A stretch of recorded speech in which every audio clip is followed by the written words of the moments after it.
I want to start by sharing my personal story. In 1986, while lying on an exam table, had made an appointment for an abortion. I heard the audible voice of the Lord speak and say that there's only one that gives life and takes life.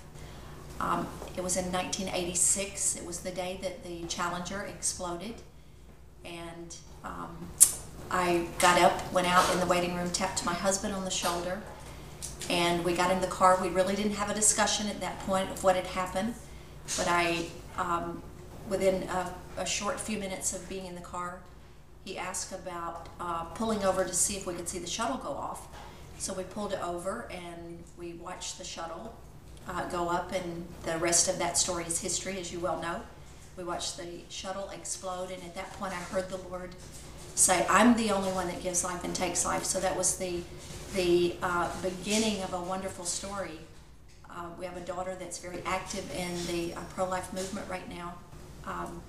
She was the one that we actually had planned to abort that day.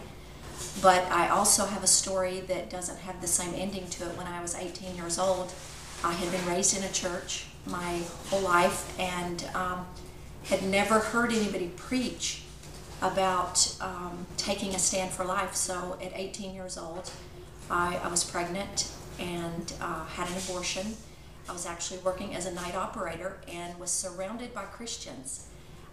In my naiveness and not realizing how wrong this was, I actually went into my supervisor and very casually said, I need to have Monday off because I will be having an abortion at 8 o'clock that morning.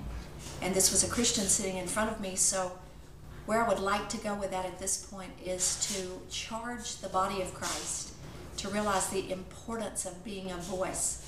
The Lord had put this group of godly women around me that could have probably sat down with me and simply said, do you have any idea that this is murder?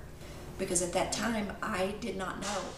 And the Lord is really not upset with the dark heart, the one that has not been, the light has not yet been revealed to that fact. So I want to charge us as the body of Christ that we have a voice that is so necessary, because there's so many that are moving around right now that really don't know how the seriousness of this injustice. So to be that voice and to stand up. After I encountered the Lord in 1986, one of the first things that I did, I went back to my hometown and I found each one of those ladies that I'd worked with, and I told them that I forgave them, that was part of my journey, but that they could have spoken up and that story could have been quite different. So I've been a very aggressive, loud voice since that time, and I just want to say that, again, that the Lord, right now, if there is anything that he would want to say, is that the ones that are standing in line at the clinic to have these abortions, the majority of them probably have no idea the decision they're making. So without our presence there, without our voice there, I believe that it's the church right now that he would even be upset with, because we have to take a stand and begin to move in truth to turn this thing around. So I would just again say to you the importance of, had I ever heard this even in the church that I had attended for so many years, had I ever heard the real story of the dark side of this, that this is in reality, this is against God's heart, this is murder, and that he would want us to fully understand this, but to be sure that we are sharing with the generations around us and the generations to come the reality of this, and that this is the matter at hand right now. If the Lord were standing before us right now, he would say, this is the charge that I have against you, America, and this must be turned around. So together, let's all take a stand. Let's back personhood. There's so many ways that you can get involved.